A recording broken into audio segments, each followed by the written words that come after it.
আল্লাহ বলে, নবী আপনি কাঁদবেন না, আপনার চোখের পানি আমার সহ্য হয় না।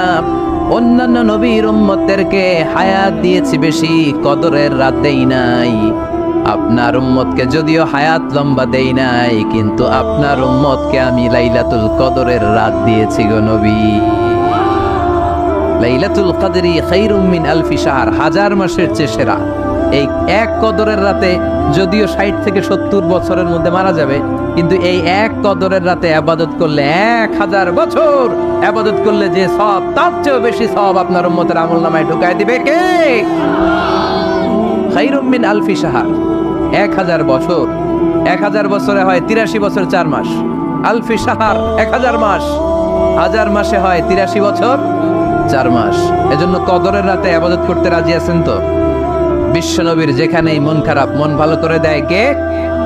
সর্বশেষ কিয়ামতের ময়দানে মাকামে মাহমুদে বিশ্বনবী সেজদায় পড়ে কাঁদবেন। আল্লাহ বলবেন, জিব্রাইল যাও, দুনিয়ায় কান্না সহ্য করতে পারি নাই, আজ কিয়ামতের ময়দানেও আমি আমার নবীরে কাঁদতে দেব না।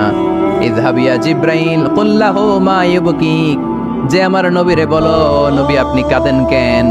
সাইয়েদনা জিব্রাইল যে বললেন, নবী আল্লাহ জিজ্ঞেস করেছেন আপনার কান্নার কারণ কি।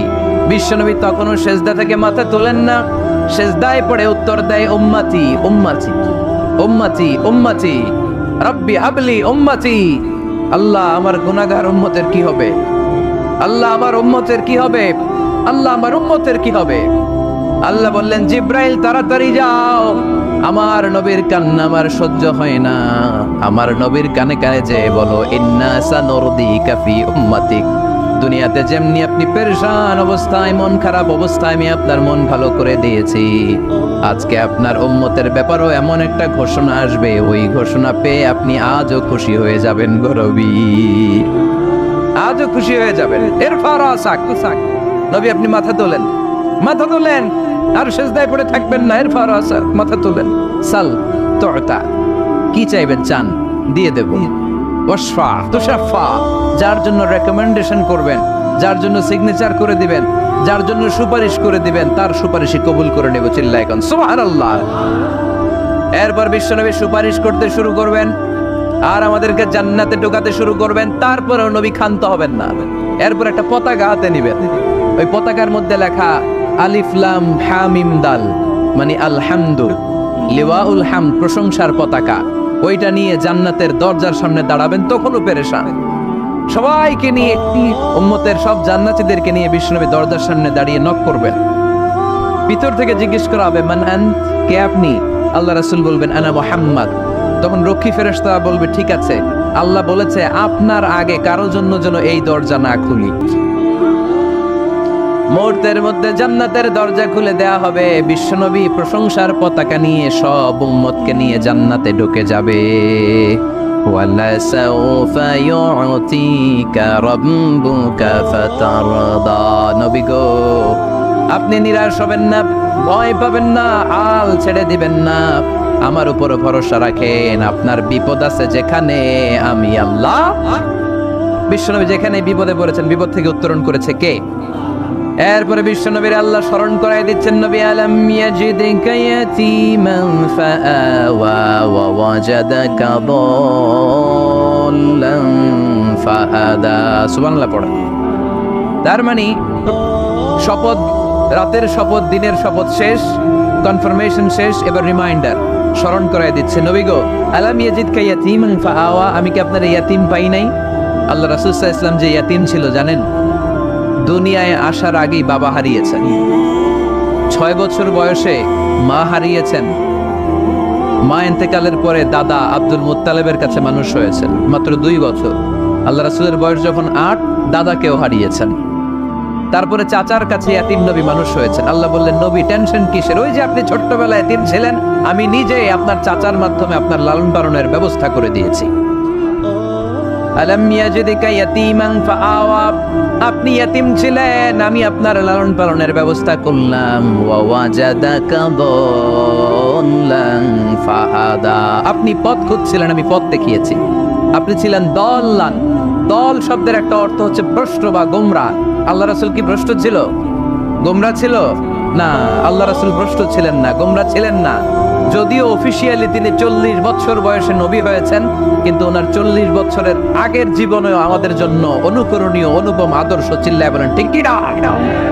এখানে দলের অর্থ হচ্ছে নবী, you are searching the right way, then I guided you to the right way.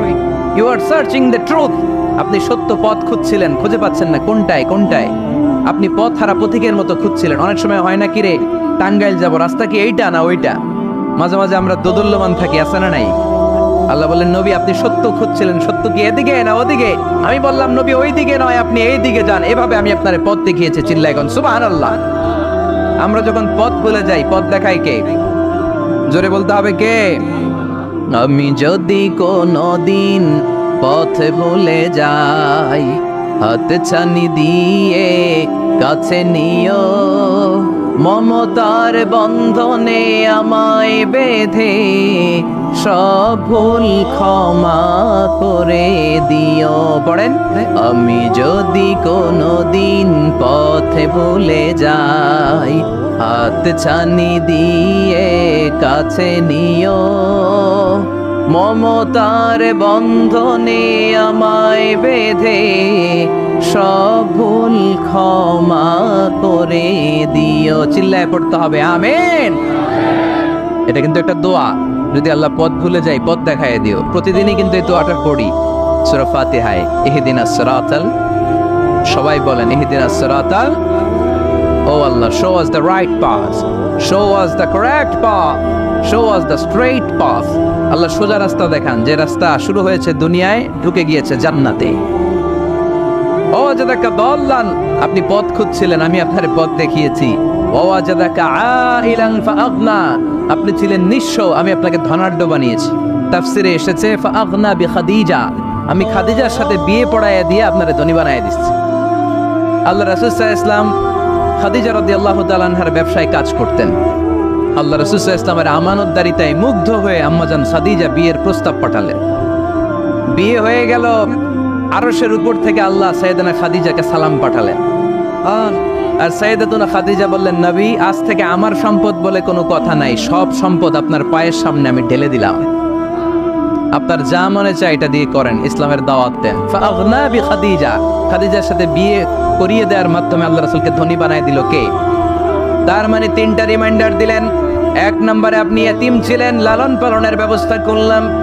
আপনি পথ খুঁজছিলেন, আমি আপনার সঠিক পথের দিশা দিয়ে দিলাম। আপনার টাকা পয়সা ছিল না, আমি আল্লাহ আপনারে ধনী বানিয়ে দিলাম। সুবহানাল্লাহ পড়েন। এবার 3টা কর্মসূচি কয়টা? আওয়াজ করে বলতে হবে কয়টা? 1 নম্বর কর্মসূচি ফাআম্মাল ইয়াতীমা ফালা তাকহার, নবী হে খবরদার এতিমদেরকে ধমক দিবেন না, এতিমদেরকে তাড়িয়ে দিবেন না, কারণ আপনি নিজেই তো এতিম ছিলেন, ঠিক কি না? এজন্য রাসূল সাল্লাল্লাহু আলাইহি ওয়াসাল্লাম এতিমের দরদ বুঝতে বেশি, সব সময় এতিমদেরকে আদর করত। আর যারা এতিমদেরকে আদর করে তাদেরকে আল্লাহ রাসূল পছন্দ করতেন বেশি। পড়েন সুবহানাল্লাহ। আপনারা ইয়েতিমদেরকে লালন পালন করেন, কয়েকজন ইয়েতিমের দায়িত্ব নিয়েছেন বা ইয়েতিমখানায় সম্পদ দান করেন, সাদাকা করেন, এরকম কে কে আছেন দেখি? মাশাআল্লাহ, আল্লাহ তুমি কবুল করো। হাত নামান। ইয়েতিমদেরকে দান করবেন, তাদের ওখানে সাদাকা করবেন। আল্লাহ রাসূল বলেছেন আনা ওয়া কাফিলুল ইয়াতীমি কাহাতাইন। খেয়াল করেন আমার আঙ্গুলের দিকে, আনা ওয়া কাফিলুল ইয়াতীমি কাহাতাইন, আমি আর ইয়েতিমের রক্ষণাবেক্ষণকারী কিয়ামতের দিন প্রতিবেশীর মতো পাশাপাশি থাকবো। এক সাহাবী এসে বললেন, ইয়া রাসূলুল্লাহ, আমার হৃদয়টা বড্ড শক্ত, হৃদয় নরম হয় না, চোখ দিয়ে পানি নামে না, কি করব? ইশতাকি কসওয়াতাল কলব। আল্লাহ রাসূল বললেন, হৃদয় নরম করতে চাও? ইরহামিল ইয়াতীম, এতিমের উপর রহম করো। ওয়ামসাহ রাসা, এতিমের মাথায় হাত বুলিয়ে দাও। ওয়া আত'ইমহু মিন তাআমিক, তুমি যা খাও সেখান থেকে এতিমের সাথেও খাবার শেয়ার করো। তালিনু কলবুক, তোমার হৃদয়টারে নরম করে দিবে কে? এজন্য যাদের চোখ দিয়ে পানি আসে না, হৃদয় বড্ড শক্ত, কবে যে লাস্ট কাঁদছিলেন ভুলে গেছেন, এরকম আছে না নাই?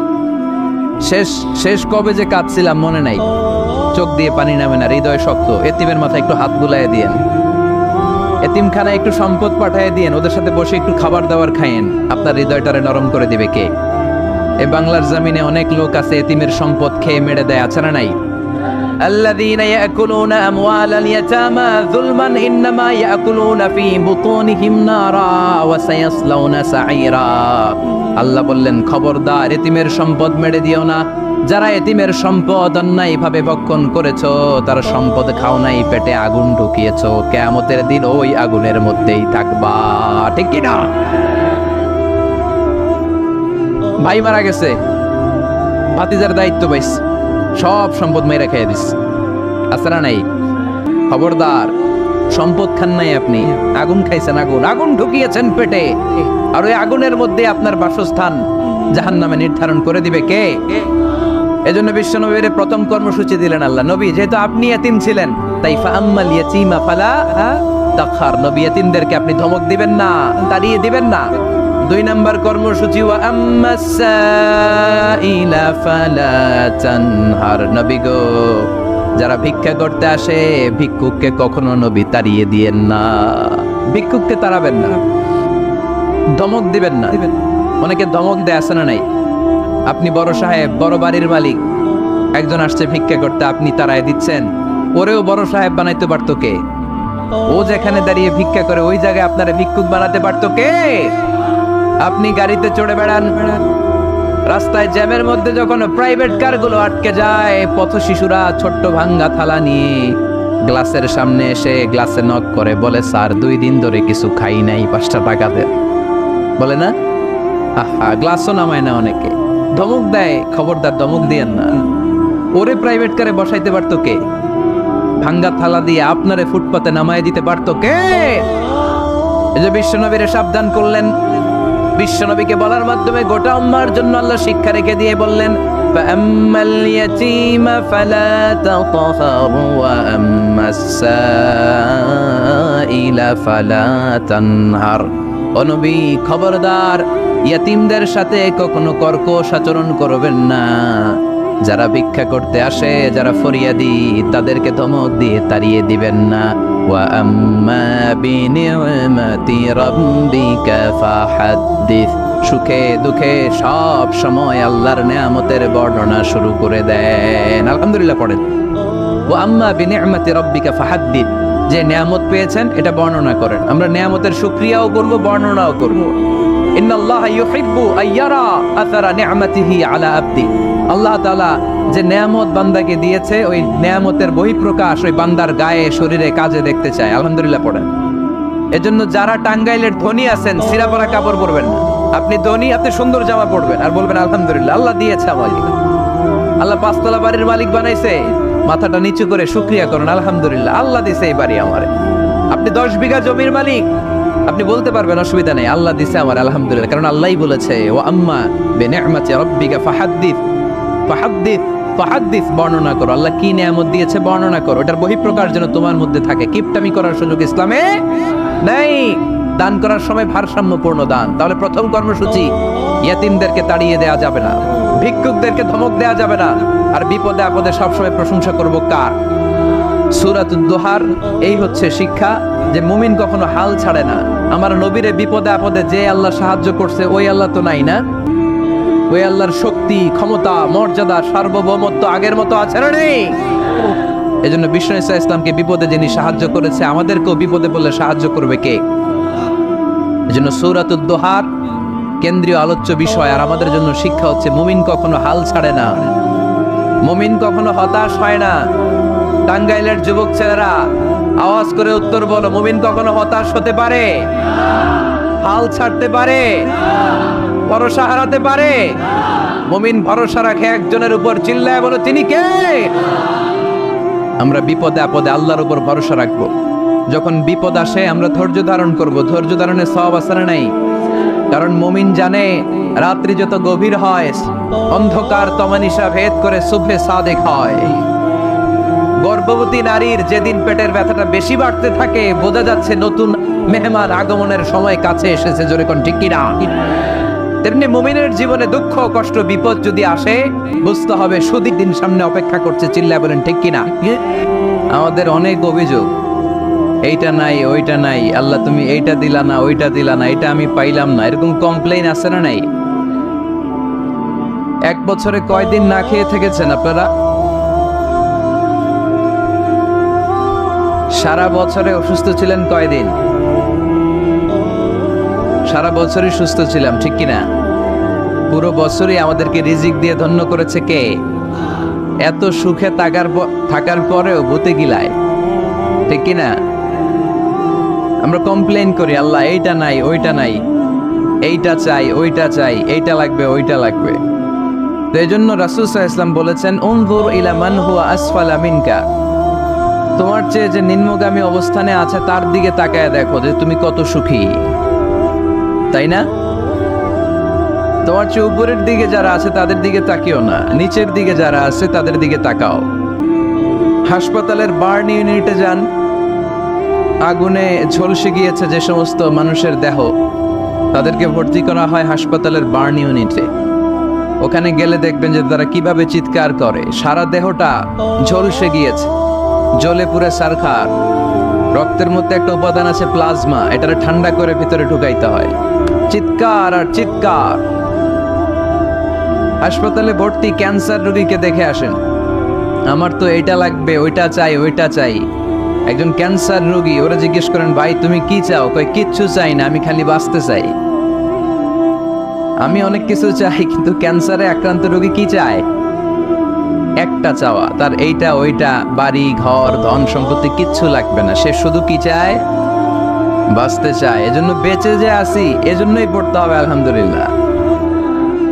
বাবু তুমি যে বাঁচিয়ে রেখেছ, বেঁচে আছি আলহামদুলিল্লাহ, এজন্য সবসময় আলহামদুলিল্লাহ পড়তে রাজি আছেন তো? কারণ হিউম্যান ডিমান্ডস আর আনলিমিটেড, মানুষের চাহিদার কোনো শেষ নাই। আছে নারী আছে, বাড়ি চাই, বাড়ি আছে, গাড়ি চাই, এটা আছে, ওটা চাই, ওটা আছে, সেটা চাই। আল্লাহ রাসূল সাল্লাল্লাহু আলাইহি ওয়াসাল্লাম বললেন, ওয়ালাইয়ামলা আফাহু ইল্লা তুরাব, কবরের মাটি তোর মুখে ঢোকার আগ পর্যন্ত তোর এই চাই চাই স্বভাব কোনোদিন থামবে না। লাউ আন্না লিকুল্লি ইবনি আদম ওয়াদিয়ান মিন যাহাব আহাব্বা আন ইয়াকুনা লাহু ওয়াদিয়ান। আল্লাহ রাসূল সাল্লাল্লাহু আলাইহি ওয়াসাল্লাম বললেন, বনি আদমের প্রত্যেককে যদি একটা করে জান্নাতের স্বর্ণের পাহাড়ের মালিকও বানিয়ে দেয়া হয়। স্বর্ণের পাহাড় দেখছেন আপনারা? টাঙ্গাইলে আছে নাকি? আমিও দেখি নেই। যে স্বর্ণের পাহাড় প্রত্যেককে যদি একটা করে আল্লাহ মালিক বানিয়ে দেয়, তারপরেও আমরা প্রত্যেকে আরেকটা পাহাড়ের মালিক হওয়ার জন্য ট্রাই করব। স্বভাব, আসলে সমস্যাটা কি? স্বভাব। বুঝে শুনে উত্তর করেন তো, একটা স্বর্ণের পাহাড়ের মালিক যদি আমি হই, শুধু আমি না, আমার 14 পুরুষ এটারে বিক্রি করে খেয়েও কি শেষ করতে পারবো? তাইলে আরেকটা স্বর্ণের পাহাড় লাগবে কেন আমার? আল্লাহ রাসূল সাল্লাল্লাহু আলাইহি ওয়াসাল্লাম বললেন, একটা স্বর্ণের পাহাড়ের মালিক হলেও আরেকটা স্বর্ণের পাহাড়ের জন্য মানুষ পাগল হয়ে যাবে। ওয়ালাইয়ামলা আফাহু ইল্লা তুরাব, কবরের মাটি যেদিন ওর মুখে না ঢুকবে, ওর এই খাই খাই নাই নাই এই স্বভাব তার বন্ধ হবে। আমরা ওই অকৃতজ্ঞশীল বান্দাদের অন্তর্ভুক্ত হতে চাই। আমরা সুখে দুঃখে কি পড়ব? আরো জোরে পড়েন, কি পড়ব? শীতকালে কি পড়বেন? গ্রীষ্মকালে, দিনের বেলায়, রাতের বেলায়, খাওয়ার পর, না খেয়ে থাকলেও আমরা সব সময় আলহামদুলিল্লাহ পড়ব। আমরা সব সময় আল্লাহ শুকরিয়া করব। শুকরিয়া করলে আল্লাহ নেয়ামত বাড়িয়ে দেয়। লা ইন শাকারতুম লা আযীদান্নাকুম ওয়া লা ইন কাফারতুম ইন্না আযাবী লাশাদীদ। যদি আমার শুকরিয়া করো আমি নেয়ামত বাড়িয়ে দেব, আর না শুকরি করলে আযাব দেব। নাও দ্য ডিসিশন ইজ ইয়ার্স। সিদ্ধান্ত আপনার। আযাব চান নাকি আল্লাহর নেয়ামত চান? জোরে বলতে হবে, কি চাই? আমরা আল্লাহর নেয়ামত চাই। এজন্য আমরা কমপ্লেন করব না যে আল্লাহ এইটা দাও নাই, ওইটা দাও নাই, এইটা পাই নাই, ওইটা পাই নাই। ও তো ভালো আছে, আমি ভালো নাই কেন? ওর চাকরি হয়, আমার হলো না কেন? ও বিসিএস এ টিকে, আমি ফেল মারলাম কেন? ওর ব্যবসায় হিট লালে লাল, আমার খালি লস কেন? কিচ্ছু দিলা না আল্লাহ তুমি আমারে, বলবেন এগুলা? সবসময় কি বলবো? আরো জোরে কি বলবো? মনে থাকবে টাঙ্গাইলের ভাইরা, this is my first and foremost message today for you. আজকের দিনের প্রথম মেসেজ হচ্ছে আমরা সব সময় আলহামদুলিল্লাহ পড়ব। রাজি আছেন? আল্লাহ তুমি কবুল করো। রানিয়া এলাকাবাসীর উদ্যোগে 3 দিন ব্যাপী দ্বিতীয় বার্ষিক তাফসীরুল কোরআনের প্রোগ্রাম স্থান হচ্ছে রানিয়াত কারির বাস স্ট্যান্ড, শাইলবাইত। এটা কি গ্রাম? শাইলবাইত, রানিয়াত হচ্ছে গ্রাম। টেংরি গোরস্থানের দক্ষিণে। টেংরি গোরস্থানটা কোন দিকে? আহা, এরাও একটা সময় ছিল এরকম ওয়াজ শুনতে আসতো, তাই না? আজকে নাই, সব শেষ। আমাদের এই শক্তিও থাকবে না। রং ধরা যৌবন জং ধরে শেষ। মরিচিকার পেছনে ছুটছি আমরা পাগলের মতো, ব্যস্ত সবাই, সবাই ব্যস্ত, সুপার বিজি। কেন বিজি নিজেও জানে না। এজন্য এই ব্যস্ততা থামিয়ে আমরা যেন একটু থমকে দাঁড়াই, আমরা যেন ভাবি কেন এই দুনিয়ায় আসলাম। পাগলের মতো এই মরিচিকার দিকে, এই থোকার দিকে যেন আমরা ছুটে না বেড়াই। মাঝে মাঝে কবরস্থানে যাবেন। আল্লাহ রাসূল সাল্লাল্লাহু আলাইহি ওয়াসাল্লাম বলেছেন, নাহাইতুকুম আন জিয়ারাতিল কবুর আলআনা ফাজুরুহা ফাইন্নাহা তুযাক্কিরুল আখিরাহ। একটা সময় ছিল যখন আমি তোমাদেরকে কবর জিয়ারত করতে নিষেধ করতাম, বলেছেন মুহাম্মদ সাল্লাল্লাহু আলাইহি ওয়াসাল্লাম, কিন্তু এখন নিষেধাজ্ঞা আমি প্রত্যাহার করে নিলাম। আল্লাহ রাসূল বললেন, এখন আর সমস্যা নাই, এখন যাও, কবরস্থানে যাবে, যে কবরবাসীদের সালাম দিবে, মাইয়িতদের জন্য দোয়া করবে। কি লাভ? ফাইন্নাহা তুযাক্কিরুল আখিরাহ। কবরে গেলে আখিরাত স্মরণ হয়, স্মরণ হয় না? আপনার আব্বার কবরে যদি যে দাঁড়ান, আপনার মনে পড়বে, আয় রে, ওই তো 7 বছর আগে আব্বাকে এখানে কাফনের কাপড় দিয়ে পেঁচিয়ে রেখে গেছিলাম। সময়ের ব্যবধানে, কালের আবর্তনে আমার ছেলেটাও তো আমার এখানে রেখে যাবে। কথা বলেন। It's a reminder, it's a live reminder for every human being in the world. এটা আমাদের জন্য একটা জ্বলন্ত প্রমাণ, জ্বলন্ত রিমাইন্ডার। ওয়াযাক্কির ফাইন্না যিকরা তানফাউল মুমিনিন।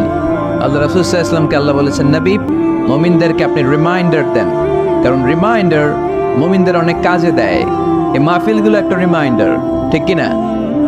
এরকম ময়দানে, খেতে, ফসলের খেতে শীতকালে তাফসীর প্রোগ্রামের এই ইতিহাস, এই ট্র্যাডিশন, এই ঐতিহ্য আমার মাতৃভূমি বাংলাদেশ ছাড়া পৃথিবীর কোথাও নাই।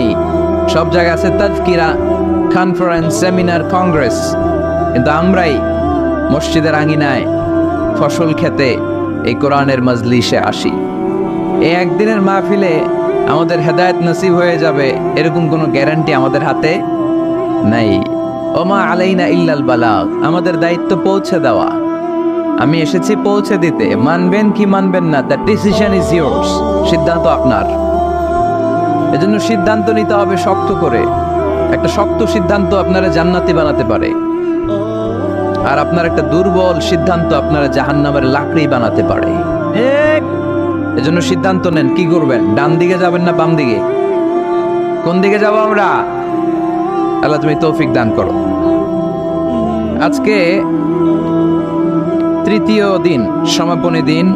আজকের প্রোগ্রামের সভাপতি ডক্টর আব্দুল মালিক, অধ্যাপক, এশিয়ান ইউনিভার্সিটি, ঢাকা, উনি আসছে আলহামদুলিল্লাহ। প্রধান অতিথি আলহাজ মোহাম্মদ সারোয়ার আলম খান আবু, চেয়ারম্যান উপজেলা পরিষদ মধুপুর। চেয়ারম্যান সাহেব আসছে, অসুস্থ। আল্লাহ আপনাদের এলাকার চেয়ারম্যান ভাইকে সুস্থ করে দেখ, আমরা পড়ে আমিন। বিশেষ অতিথি ডাক্তার মীর ফরহাদুল আলম মনি আছেন আলহামদুলিল্লাহ, মাশাআল্লাহ। মনি ভাই ঠিক আছে, বসেন। তো আজকের প্রোগ্রামে এসে আপনারা খুশি না বেজার? আপনারা সবাই ভালো আছেন তো? সবাই ভালো? আমিও ভালো আছি আলহামদুলিল্লাহ। আমরা খুব লম্বা চূড়া কথা বলবো না, সামনে আমাদের আসরের সালাত, তার আগ পর্যন্ত আমরা যতটুকু পারি কিছু রিমাইন্ডার শেয়ার করি। তো এই আলোচনার মাঝখানে বিশৃঙ্খলা করবেন কারা কারা, তাদেরকে আগেই একটু দেখে নিতে চাই, হাত তোলেন। কেউ বিশৃঙ্খলা করবেন না, মাশাআল্লাহ, অনেক ভালো মানুষ আপনারা। আলোচনার মাঝখানে ওঠা বসা করবেন কারা কারা, দেখি। আচ্ছা, মাশাআল্লাহ। এখন ঠিক যেভাবে আছেন, আমার আলোচনা শেষ হবার আগ পর্যন্ত ঠিক এইভাবে থাকা যাবে? সবাই ইনশাআল্লাহ বলে নাই? আওয়াজ করে পড়তে হবে ইনশাআল্লাহ। আল্লাহ তুমি কবুল করো। আলোচনার মুখ্য উদ্দেশ্য হওয়া উচিত যে আমরা কিছু শিখে যেতে এসেছি, তাই না? জীবনটা যেন পরিবর্তন হয়। মাহফিল তো এখন ঘরে বসেও শোনা যায়। ইউটিউব আছে না নাই? এই যে মিডিয়াম্যান, এরা পৌঁছে দিবে আমাদের কথা ইউটিউবে। অনেকে আছে এখানে ধাক্কাধাক্কি করে প্যান্ডেলে আইসা শুনবেন আওয়াজ। এরা ঘরে বসে বসে এয়ারকন ছেড়ে দিয়ে কফির কাপে চুমুক দিবে আর ওয়াজ শুনবে, তাই না? তো এখন এটা সহজ হয়ে গেছে। এই ইউটিউবটার জন্য আমরা ভালো কাজে লাগাই। এটাও এমন এক চিজ, এখানে ভালো কিছু লেখলে ওরা ভালো জিনিস এনে দেয়, আবার খারাপ জিনিস এনে দিলে খারাপ জিনিস এনে দেয়। আপনি যদি লেখেন মিজানুর রহমান আজহারি, চলে আসবে তার ওয়াজ। আবার যদি লেখা দেন ক্যাটরিনা কায়েফ, হ্যাঁ, লেখে যদি দেন বিপিএল এর দুম্মা চলে দুম, আসবে আসবে আসবে। So the decision is yours, সিদ্ধান্ত আপনার। কি লিখবেন ইউটিউবে, কি সার্চ দিবেন, বুঝে শুনে। তো আজকে আমরা যা শুনবো আমাদের হেদায়েতের উদ্দেশ্যে শুনবো, আমাদের লাইফটারে চেঞ্জ করার জন্য শুনবো। This Quran is a life changer. এই কোরআন মানুষের লাইফ চেঞ্জ করে। It's a problem solving methodology. এটা প্রবলেমের সলিউশন করে দেয়, সমাধান। কিন্তু সমাধান আমাদেরকে নিতে হবে। আমরা এই সমাধান নেওয়ার জন্য প্রস্তুত তো? আমি আপনাদের খেদমতে আমার খুতবার শুরুতে সূরাতুদ দোহা তেলাওয়াত করেছি। সূরা দোহা মুখস্থ আছে কার কার দেখি? ওয়াদ-দোহা ওয়াল-লাইলি ইযা সাজা। মাশাআল্লাহ, হাত নামান। যাদের মুখস্থ নাই তারা মুখস্থ করে ফেলবেন, কারণ এটা একটা মোটিভেশনাল সূরা। কোরআনে পরপর দুইটা সূরা মোটিভেশনাল, পরপর 93 94। 93 নম্বর সূরার নাম সূরাতুদ দোহা, সূরাটার নাম। 94 নম্বর সূরার নাম সূরাতু আল ইনশিরাহ। তাহলে আজকে আমরা সূরাতুদ দোহা থেকে শুনবো। সূরাটার নাম হচ্ছে সূরাতু আদ-দোহা। সবাই বলেন তো সূরার নাম কি? মাশাআল্লাহ, এটা কোরআনের 93 নম্বর সূরা। কত নাম্বার? এই সূরায় আয়াত আছে 11টি। কয়টি? এই সূরাটি মাক্কি সূরা। কি সূরা? এবার প্রশ্ন করে উত্তর দেন। সূরাটার নাম মাক্কি সূরা। সূরার নাম আচ্ছা, আদ-দোহা। কত নাম্বার সূরা? সবাই বলেন না কত নাম্বার? মাশাআল্লাহ। আয়াত কয়টা? সূরাটা মাদানী সূরা। কি সূরা? মাশাআল্লাহ, এই তো শিখতেছেন আপনারা। মানে মক্কায় অবতীর্ণ হয়েছে। এটা মোটিভেশনাল সূরা। রাসূল সাল্লাল্লাহু আলাইহি ওয়াসাল্লামের তখন মন খুব খারাপ। আমাদের মাঝে মাঝে মন খারাপ হয় না? আপনাদের মন খারাপ হয় কেন?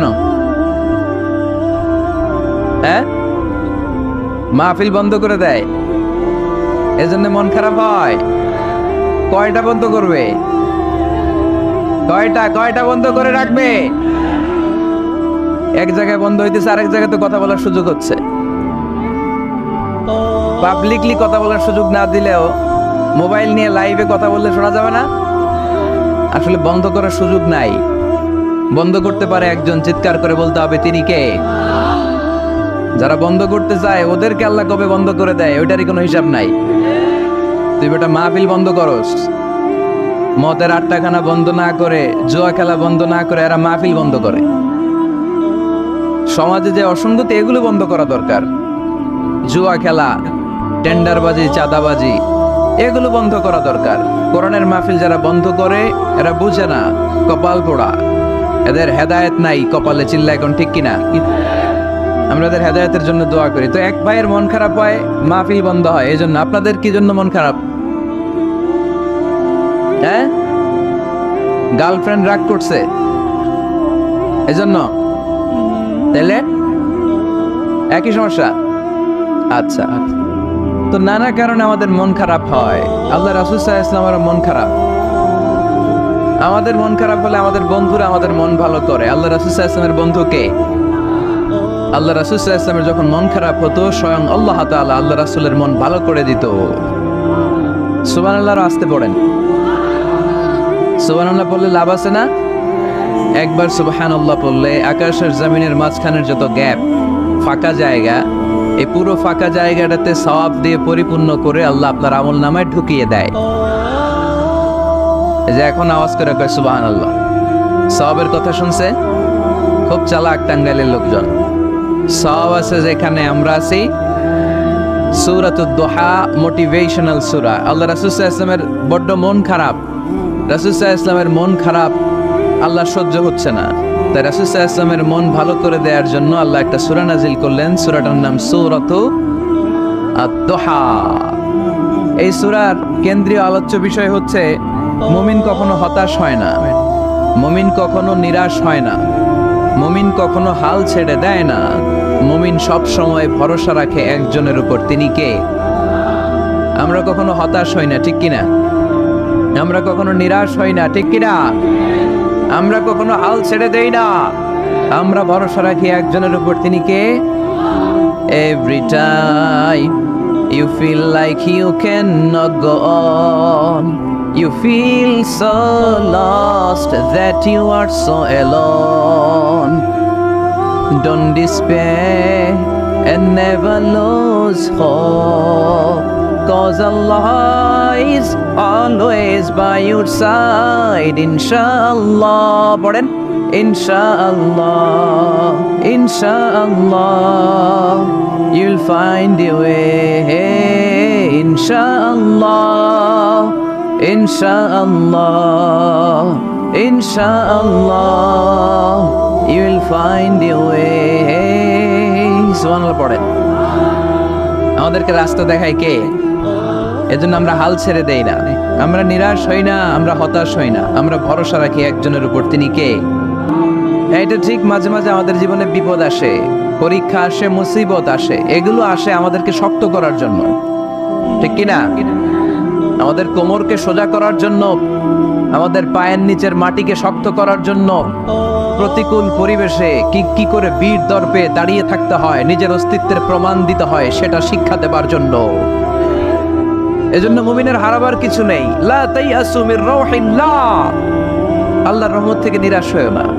ইন্নাহু লা ইয়াইয়াসু মির রাউহিল্লাহি ইল্লাল কওমুল কাফিরুন, কাফের ছাড়া, মুশরিক ছাড়া, নাস্তিক ছাড়া, মুনাফিক ছাড়া কেউ কখনো আল্লাহর রহমত থেকে নিরাশ হয় না। আমরা সবসময় আল্লাহর রহমতের ভিখারি, আমরা সবসময় আল্লাহর রহমতের প্রত্যাশী, আমরা সব পরিস্থিতিতে ভরসা রাখি একজনের উপর, তিনি কে? তাহলে এটা হচ্ছে সেন্ট্রাল থিম, যে আমরা হতাশ হব না। Never lose hope, never be frustrated, never be upset, কখনো মন খারাপ করা যাবে না, আমরা আল্লাহর উপর ভরসা রাখি।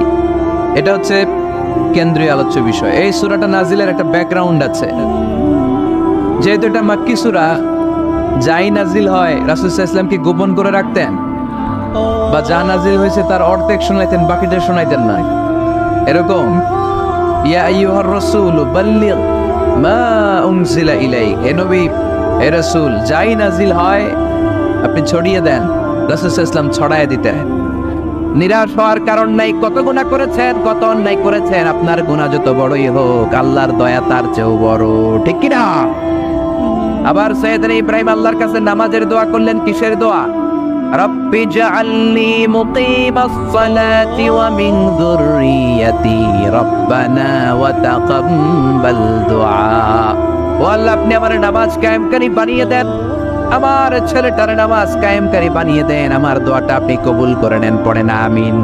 হে নামাজি আমার ঘরে নামাজে পড়ো আজ, দিলে মে তোমার চরণ তলে হৃদয় যায় নামাজ।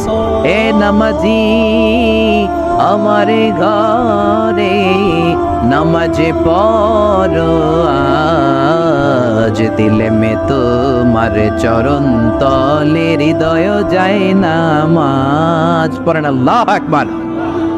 কেমন বাবা, কেমন ছেলে, ছেলেও নবী, বাবাও নবী। ছেলের নাম ইসমাইল, বাবার নাম ইব্রাহিম। নামগুলো কেমন লাগে? ভালো লাগে? ছেলে মেয়েদের নাম রাখবেন তো এগুলা? ইসমাইল রাখতে রাজি আছেন? ইব্রাহিম রাখতে রাজি আছেন? কেমন বাবা, কেমন ছেলে। বাবা ছেলের জন্য দোয়া করলেন, ও আল্লাহ আমার ছেলের নামাজ কায়েমকারী বানিয়ে দেন। আবার এমন বাবা, এমন ছেলে, দুই বাবা মিলে কাবা ঘর নির্মাণ করেছেন, ঠিক কিনা? বাবা মেইন রাজমিস্ত্রি, ছেলে হচ্ছে যোগালী, পাথর এনে দেয়, ইট এনে দেয়। সাইয়েদনা ইব্রাহিম কাবাঘর বানাতে বানাতে আর হাত দিয়ে নাগাল পায় না। আল্লাহর ডেকে বললেন, আল্লাহ আর তো নাগাল পাই না। আল্লাহ বললেন, টেনশন নাই, চিন্তা নাই, জান্নাত থেকে অটোমেটিক একটা পাথর এনে দিলাম, পাথরটার নাম মাকাম ইব্রাহিম। এই পাথরের উপর দাঁড়াও, যত উঁচুতে উঠতে মনে চায় পাথর অটোমেটিক উপরের দিকে উঠে যাবে। সাইয়েদনা ইব্রাহিম বানাতে শুরু করলেন। আবার এই দুই নবীকে আল্লাহ ধমক দিয়ে বললেন তাহরা বাইতি লিত-তাইফিন ওয়াল আকিফিন। ও ইসমাঈল, ও ইব্রাহিম, আমার ইবাদতকারী বান্দাদের জন্য, আমার হাজী সাহেবানদের জন্য, উমরাকারীদের জন্য বাপ বেটা মিলে ঝাড়ু নিয়ে কাবা ঘরকে ঝাড়ু দিতে শুরু করে দাও। সুবহানাল্লাহ। মসজিদেরি ঝাড়ু বারদার, ও কামারে হাত শোনো আমারে মুনাজাত, শোনো শোনো ইয়া ইলাহি আমারে মুনাজাত, শোনো আমারে মুনাজাত। পড়েন আমিন। কত বড় হৃদয়ের মানুষ ছিল নবী, নবীদের বাবা আবুল আম্বিয়া খলিলুল্লাহ ইব্রাহিম আর তার ছেলে ইসমাইল, তারা মসজিদ ঝাড়ু দিয়েছে। আমরা মসজিদ পরিষ্কার করতে চাই না, এরকম আছে না নাই? একদল আছে মসজিদে ঠুইকাই বালু দেখলে মুয়াজ্জিন সাহেব রে খোঁজে, আছে না নাই? মুয়াজ্জিন সাহেব কোথায়, ইমাম কই, বালু কেন, টিকটিকির পায়খানা কেন, আপনি আসলেন কই মিয়া? আপনি ঝাড়ু দেন, আপনি পরিষ্কার করেন। নবী হয়ে তারা কাবা ঝাড়ু দিতে পারে, মসজিদ পরিষ্কার করতে পারে, আপনি কোন সলিমুদ্দি আর কলিমুদ্দি, ঠিক কি না? এজন্য মনে অনেক জ্বালা যন্ত্রণা, দোয়া করেন কবুল হয় না, মনে অনেক ব্যথা। আপনার ব্যথা যদি দূর করতে চান, এলাকার মসজিদগুলোরে পরিষ্কার করেন, মসজিদ যে ঝাড়ু দিয়ে দেন, আপনার মনের জ্বালা মিটিয়ে দিবে কে? আবার সাইয়েদনা ইউনূস আলাইহিস সালাম দোয়া করলেন, লা ইলাহা ইল্লা আনতা সুবহানাকা ইন্নী কুনতু মিনাল যালিমিন। বিপদে পড়েছেন, পড়ে এই দোয়া করেছেন। যত বিপদে পড়েন এই দোয়া করবেন। রাস্তায় অ্যাক্সিডেন্ট, এই দোয়া পড়েন। পেটে ব্যথা, এই দোয়া পড়েন। জেলের শিকার হয়েছেন, জুলুমের শিকার, এই দোয়া পড়েন। আমাদের বাংলাদেশে ঠেড়া বললে এই দোয়া পড়ে, ঠিক কি না? তুফান হইলে, থান্ডার, বজ্রপাত হলে দাদি নানিদের কাছে শুনছি এটা পড়ে। এটা শুধু তুফান হইলে পড়বেন না, এটা সব সময় পড়বেন, ঠিক কি না? এটা বিপদে পড়ার দোয়া। 1971 সালে পাকিস্তানি মিলিটারি বাহিনী আমাদের বাংলাদেশিদের উপর অনেক অত্যাচার করত। তারা জানতে চাইতো আমরা মুসলিম কিনা, মুসলিম হলে তারা ছেড়ে দিত, হিন্দু হলে আক্রমণ করতো, আছে না নাই? তারা দেখে জিজ্ঞেস করতো, সালে তুম মুসলিম আর হিন্দু, তুই মুসলমান না হিন্দু? অনেক মুসলমানও তখন বাঁচার জন্য কালেমা শিখে নিস। দেখ, বাঙালি মুসলমানরা এক পাকিস্তানি মিলিটারি বাহিনী 71 সালে ধরছে, বেটা বল মুসলিম আর হিন্দু, তুই মুসলমান নাকি হিন্দু? বাঙালি কয় হাম মুসলিম, আমি মুসলিম। পাকিস্তানি বাহিনী বলে সালে কালিমা বাতাও, তাহলে কালিমা বল। বাঙালি কয় লা ইলাহা ইল্লা আনতা সুবহানাকা ইন্নী কুনতু মিনাজ জালিমিন। পাকিস্তানি কয় সালে ये तो मुसीबत का कलिमा है, বাঙালি কয় हम तो भी मुसीबत में हैं। পাকিস্তানি বলে বেটা এটা তো মুসিবতের কালিমা, বাঙালি কয় আমিও তো কম মুসিবতে নাই। পিস্তল ধরে তুমি আমার কালিমা জিজ্ঞেস করো, কোনটা বলতে যায় কোনটা বলি, আমার তো হুঁশ নাই, ঠিক কিনা? এজন্য বিপদে পড়লে এই দোয়া পড়ার দরকার আছে না নেই? আবার জাকারিয়া আলাইহিস সালামের ছেলে নাই, উনি ছেলের জন্য দোয়া করলেন কার কাছে? রাব্বি লা তাযারনি ফারদাও ওয়া আনতা খায়রুল ওয়ারিসিন। আল্লাহ, আপনি আমারে আটকুরা বানাবেন না, নিঃসন্তান বানাবেন না, সন্তান দিয়ে আমার কলিজাটা ঠান্ডা করে দেন। যাদের সন্তান নাই, আল্লাহর কাছে বেশি বেশি করে চান, মনের জ্বালা দূর করে দিতে পারে কে? কেউ যেটা পারে না সেটা পারে কে? নাকি মাজারে যে খাসি মানত করবেন, মুরগি, মোমবাতি, লাল শালু, মশারি, সর্বনাশ, অনেক মাজারে মশারি দেওয়া। তো তোমার পীর সাহেবের কি মশাই কামড়ায়? হ্যাঁ, যে লোকটা মাজারে মশারি দেয়, দেখবেন ওর বাপেরে মশাই খায়, ওর মারে মশাই কামড়ায়, চিল্লায় বলেন ঠিক কিনা? আরে বাবার কাছে যাও, মায়ের কাছে যাও, তাদের দোয়া বুলেটের আগেও কবুল হয়ে যায়। বুলেট মেরেছেন, বুলেট মিস হতে পারে, বোমা মেরেছেন, বোমা মিস হতে পারে, মায়ের দোয়া মিস হতে পারে। ওগো মা তুমি এই ধরনের শ্রেষ্ঠ নেয়ামত, তোমারই পদ তলে রয়েছে জান্নাত। ওগো মা তুমি এই ধরনের শ্রেষ্ঠ নেয়ামত, তোমারই পদ তলে রয়েছে জান্নাত, ঠিক কিনা? এজন্য দোয়া চাইবো মায়ের কাছে, বাবার কাছে। অনেকে না বুঝে মাজারে মশারি দেয়, লাল শালু দেয়, মোমবাতি দেয়। যে লোকটা মরে আছে, ওর কি আলোর দরকার আছে? জোরে বলেন। আপনার জ্বালানো মোমবাতির আলো মাটি ফেড়ে কবরে ঢুকে সে আলো পায়, তো তাকে দেন কেন? গ্রামের যে সমস্ত ছেলে মেয়েদের ঘরের মধ্যে ইলেকট্রিসিটি নাই, জেনারেটর নাই, বিদ্যুতের অভাবে পড়াশোনা করতে পারেন, ওই মেধাবী ছেলেগুলোর ঘর খুঁজে খুঁজে তাদের ঘরে মোমবাতি পৌঁছায় দেন, আপনার আব্বার কবরটারে আলোকিত করে দিবে কে? এগুলো করে না। মাজারে যে খাসি দেয়, মাজারে ছাগল দেয়, মাজারে ছাগল দেয়া যাবে না, খাসি দেয়া যাবে না, মানত করা যাবে না। মানত করতে হবে একজনের জন্য, তিনি কে? সে আল্লাহ বললেন, গোলাম চাইতে হবে শুধু আমার কাছে। সব নবীরা এইভাবে দোয়া করেছেন। সৈয়দনা ঈসা আলাইহিস সালাম দোয়া করেছেন, আল্লাহ আপনার কাছে আমি দোয়া করি আমারে আপনি শেষ নবী বানায়া দেন। কোন নবী? জোরে বলেন, এটা কি সম্ভব? কারণ শেষ নবী একজন আছে না নাই? কি নাম? সবাই বলেন কি নাম? মুহাম্মদ সাল্লাল্লাহু। আল্লাহ বললেন না না, উল্টা পাল্টা আবদার করো না, ওই নবুয়তি দিয়ে দেয়া হয়েছে। ঈসা বলেন ওকে, আমি পড়েছি ইনজিলের মধ্যে ওই নবীর উম্মতদের এত মর্যাদা, বনি ইসরাইলের অনেক নবীর চাইতে নাকি উম্মতে মুহাম্মাদের মর্যাদা অনেক বেশি হবে। আল্লাহ শেষ নবী আমাকে বানালেন না, ওকে, কিন্তু আমার উম্মতকে ওই উম্মত বানান। আল্লাহ বলেন নো, ওইটাও দেয়া হয়ে গেছে। পাবে কে? বিশ্বনবী পাবে। বিশ্বনবীর উম্মত আমরা বললাম উম্মতে মুহাম্মাদি। আমাদের মধ্য থেকে যারা আলেম হবে, হক্কানি আবেদ হবে, আল্লাহর ওলি হবে, বনি ইসরাইলের অনেক নবীদের চাইতেও তাদের মর্যাদা বেশি হয়ে যাবে। সুবহানাল্লাহ। এবার উনি চোখের পানি ছেড়ে দিলেন।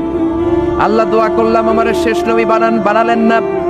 দোয়া করলাম আখিরি উম্মত আমারে দেন, আমারে দিলেন না। এবার আমি দোয়া করি, এই দোয়া কিন্তু ফেলতে পারবেন না। আল্লাহ বললেন করো করো। সাইয়েদনা ঈসা বললেন, আল্লাহ তাহলে আপনি আমাকে এই পৃথিবীর মধ্যে ওই নবীর উম্মত করে আরেকবার দুনিয়াতে পাঠানো লাগবে। সুবহানাল্লাহ। কবুল করে নিল কে?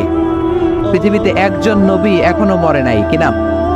ঈসা আলাইহিস সালাম। উনি আসবেন ইমাম মাহদির 7 বছর যখন হবে, তার গভর্নিং 7 বছর চলে যাওয়ার পরে আসবেন। ঈসা আলাইহিস সালাম যখন আসবেন, এসে দাজ্জালকে, অ্যান্টি ক্রাইস্টকে নিজ হাতে হত্যা করবেন। চিল্লায় বলেন ঠিক কিনা? এটা ছিল ঈসা নবীর দোয়া। এবার বিশ্ব নবী কোন দোয়া করেছেন জানার দরকার আছে না নাই? বিশ্ব নবী বলেন লিকুল্লি নবীন দাওয়াতুন মুস্তাজাবা। প্রত্যেক নবীর জন্য একটা করে দাওয়া মুস্তাজাবা আছে। আলেম যারা আছেন তারা বুঝবেন। দাওয়া মুস্তাজাবা মানে এমন দোয়া যেটা কবুল হয়ে যায়। দোয়া করলেই, কথা বলেন, দোয়া করলেই কবুল। এরকম দোয়া রব্বুল আলামিন সব নবীকে একটা একটা করে দিয়েছেন। ওই দোয়াটা করলেই সেকেন্ডের মধ্যেই কবুল করে দেয় কে? সব নবী ওই দোয়া দুনিয়াতেই করে ফেলেছে। বিশ্বনবী বললেন লিকুল্লি নবীন দাওয়া মুস্তাজাবা। সব নবীর জন্য একটা স্পেশাল দোয়া আছে, দাও বিহা, যেই দোয়াটা নবীরা দুনিয়াতেই করে ফেলেছে। ওয়া ইন্নী আফতাবিউ দাওয়াতি শাফাআতান লি উম্মতি ইয়াউমাল কিয়ামাহ। আল্লাহু আকবার। আর আমি আমার দাওয়া মুস্তাজাবা স্পেশাল দোয়াটা এখনো করি নাই। আমার দোয়াটা এখনো আমি জমিয়ে রেখেছি। কিয়ামতের কঠিন ময়দানে আমার উম্মত যখন বিপদে পড়ে যাবে, আমার উম্মতের জান্নাতে যাওয়ার ব্যাপারে ঝামেলা লেগে যাবে, আল্লাহর অনুমতি ক্রমে শাফাত করে করে আমি আমার উম্মতদেরকে জান্নাতে ঢুকিয়ে দেব। তখন আমি ওই দোয়াটা করব। বিশ্বনবী সেজদায় পড়ে থাকবেন কিয়ামতের ময়দানে। সব নবীরাও বলবে ইয়া নাফসি ইয়া নাফসি। কেউ যখন আল্লাহর কাছে যেতে পারবে না, সবাই মিলে বিশ্বনবীর কাছে যাওয়ার পরে বিশ্বনবী তখনও মাথা তুলবেন না। বিশ্বনবী কপাল ঠুকে কেঁদে কেঁদে বলবেন রব্বি হাবলি উম্মতি। ও আল্লাহ আমার উম্মতকে আপনি মাফ করে দেন। সুবহানাল্লাহ। আল্লাহ বলবেন নবী ইরফা রাসাক, মাথা উঠান, সাল তুতা, আজকে যা চাইবেন তাই দিব, ইশফা তুশাফা, যারাই শাফাত করবেন আমার অনুমতি ক্রমে কবুল করে নেব। সুবহানাল্লাহ। বিশ্বনবী চাইলে ওই দোয়াটা দুনিয়াতেই করতে পারতেন অন্য নবীদের মতো, ঠিক কিনা? অন্য নবীরা যেমনি নিজেদের প্রয়োজনে ওই দোয়াটা দুনিয়াতেই করেছে, আমার নবীকে ওই রকম করেছে নাকি? তার মানে আমার নবীর আমাদের জন্য মায়া বেশি না কম? আমার জন্য রেখে দিয়েছেন ওই দোয়াটা, আপনার জন্য রেখে দিয়েছেন দোয়াটা, আমাদের জন্য দোয়াটা রেখে দিয়েছেন। আমরা যখন কিয়ামতের ময়দানে বিপদে পড়ে যাব, বিশ্বনবী দোয়া করে করে আমাদেরকে জান্নাতে ঢুকিয়ে দিবেন, ঠিক কিনা? বিশ্বনবী দুনিয়াতে কম আঘাত সহ্য করেন নাই। যেই লোকটার বাইরের চামড়া থেকে রগ দেখা যেত, রগের ভেতর দিয়ে যে রক্তগুলো দৌড়াদৌড়ি করে সেটাও দেখা যেত। সুবহানাল্লাহ। পৃথিবী এত সুন্দর মানুষ দেখে নাই। ওই লোকটাকে পাথর মেরে মেরে তায়েফের ময়দানে রক্তাক্ত করা হয়েছে 3 বার। আমি দেখে এসেছি এবার জায়গাটা। একবার আহত হলেন, আবার উঠলেন, আবার পাহাড়ের কাছে গেলেন, আবার মারা হলো, আবার পাহাড়ের ওই পাশে গেলেন, আবার মারা হলো। 3 বার পাথর মারা হলো। বিশ্বনবী নিজের কোনো প্রয়োজনে, নিজের স্বার্থের জন্য যান নাই, তায়েফবাসীদের জান্নাত নিশ্চিত করার জন্য, তাদের ভালোর জন্য, তাদেরকে দাওয়াত দেওয়ার জন্য গিয়েছেন। তারপরও মায়ের আসানা নাই, তখনও বিশ্বনবী দোয়া করেন নাই। ওই দিন যদি দোয়া করতেন, আল্লাহ তায়েফবাসীদেরকে আপনি শেষ করে দেন, সেকেন্ডের মধ্যে পুরো তায়েফকে পাউডার করে দিতে পারতো কে? উহুদের ময়দানে তীর এসে বিশ্বনবীর দাঁতের মধ্যে বিঁধে গেল, ঝরঝর করে রক্ত ঝরলো। ওই কঠিন দিনেও বিশ্বনবী ওই দোয়াটা করেন নাই, ঠিক কিনা? বদরের ময়দানে 313 জন সাহাবী নিয়ে বিশ্বনবী চোখের পানি ছাড়ছেন। আবু বকর বলেন, ইয়া রাসূলুল্লাহ, ইয়া হাবিবাল্লাহ, মাথা উঠান। আপনি এমন ভাবে দোয়া করেছেন, আমার মন সায় দেয়, আমার মন বলে আজকের দোয়া আল্লাহ ফেরাবে না, ওঠেন। বিশ্বনবী চাইলে ওই দিনও বলতে পারতেন, কুরাইশদেরকে আল্লাহ আপনি নাস্তানাবুদ করেন, করে দিত কে? প্রচন্ড ক্ষুধার সময় বিশ্বনবী যখন মক্কায় কেঁদে কেঁদে হয়রান, তখন ওই দোয়াটা করেন নাই, ঠিক কিনা? 3 বছর আত্মীয় স্বজন সহ শিয়াবে আবু তালেব